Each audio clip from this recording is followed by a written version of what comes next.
internet of value at Ripple, we're thinking much bigger than just cross-border payments. It's kind of like Amazon with rare books in the early days, just this market happens to be a $10 trillion market. We are at a historic turning point. Said in the past that you are doing for money what email did for communication. Moving the whole revolution forward. Take on it. There's trillions of dollars parked around the world. XRP. Is there a possibility that Ripple could take over Swift one day? Well, welcome back, ladies and gentlemen. So, to our script, let's get right into today's video. The markets are pumping. The altcoins will follow shortly, but right now, all eyes are on Bitcoin.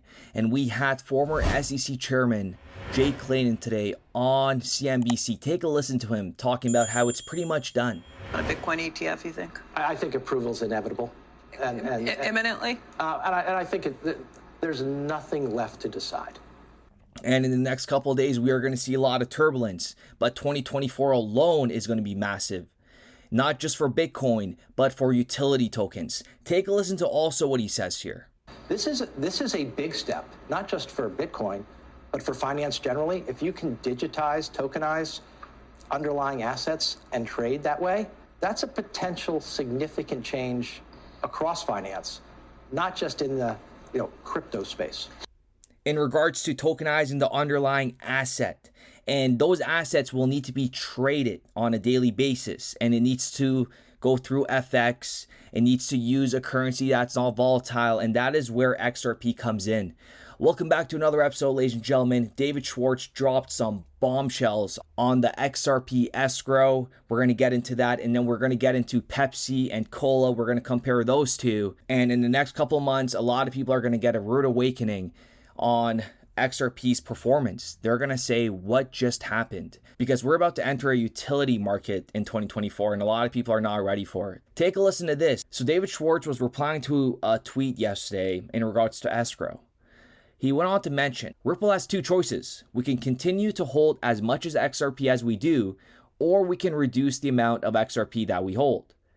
There really isn't any third option. Ripple's original plan was to reduce our XRP holdings as quickly as we could.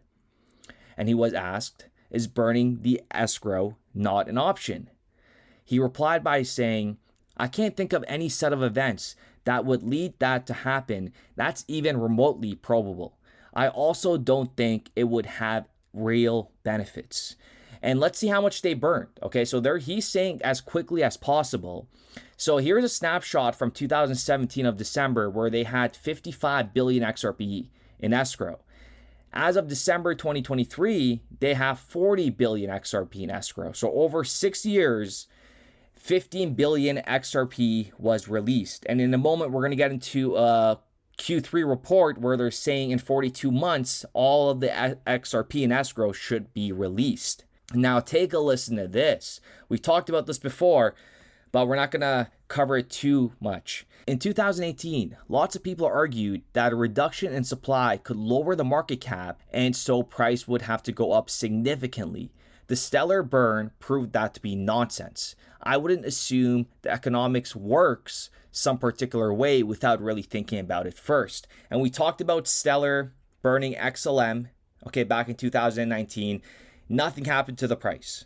That was pretty much to avoid the Howey test because it was one of the prongs. We covered it. I'll leave the link in the description down below.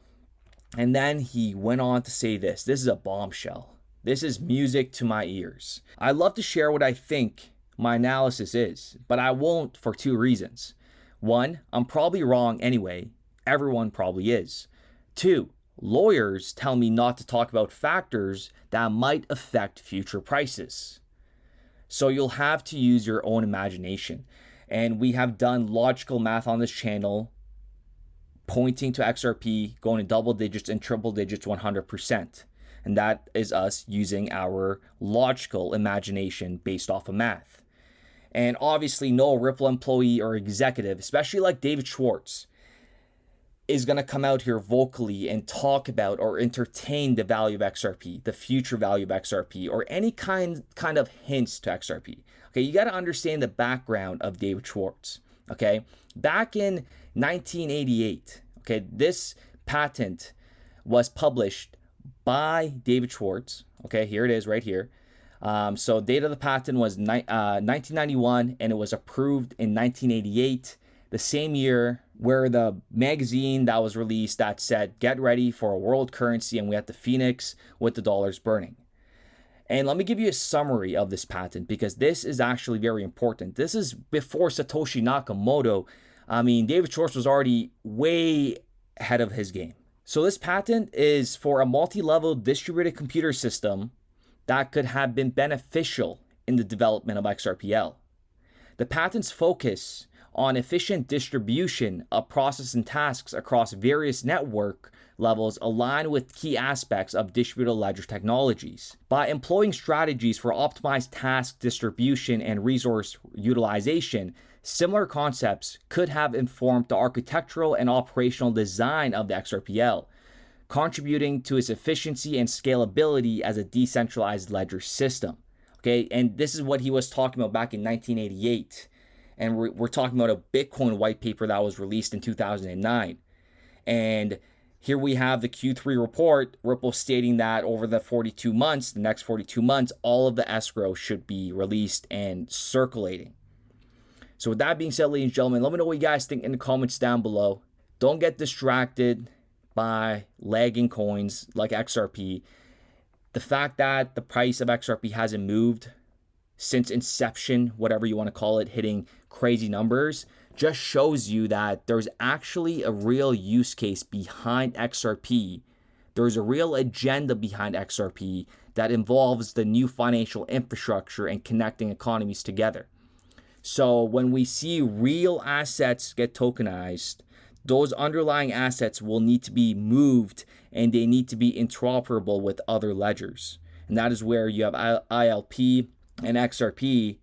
Okay, that's game changer. And before we wrap up today's video, I want to touch base on one thing, and that is the Coca-Cola chart and the Pepsi chart. This is something that David Schwartz also referenced to 9 hours ago. And he was comparing this pretty much to XRP and XLM.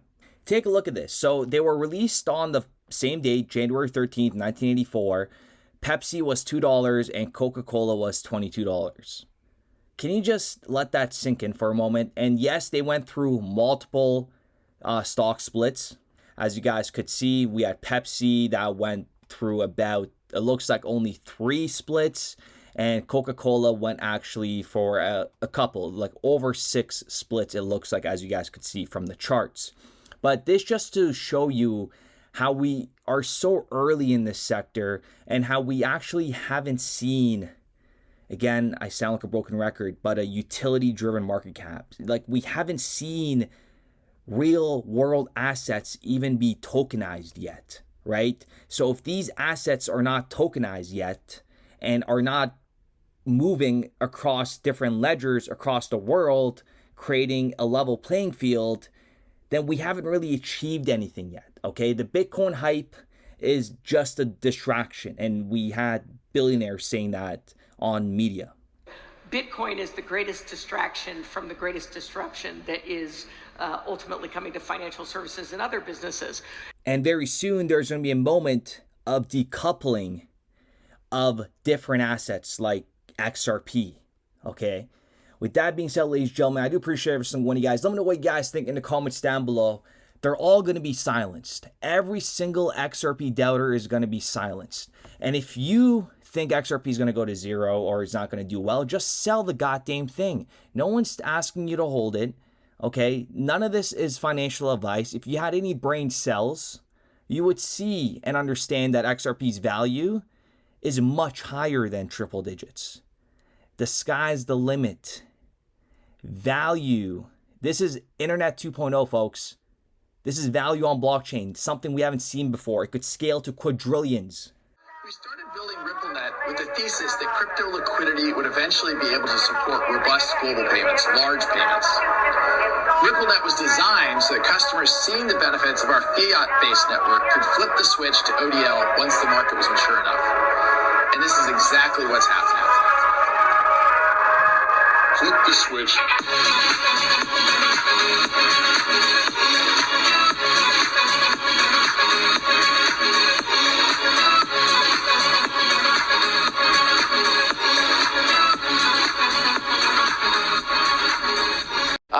what we're building has, it's solving a real problem. And I think all of the tokens, my advice to anybody would be, understand the utility. If there's real utility and there's real value being delivered to a real customer, there will be value in the token.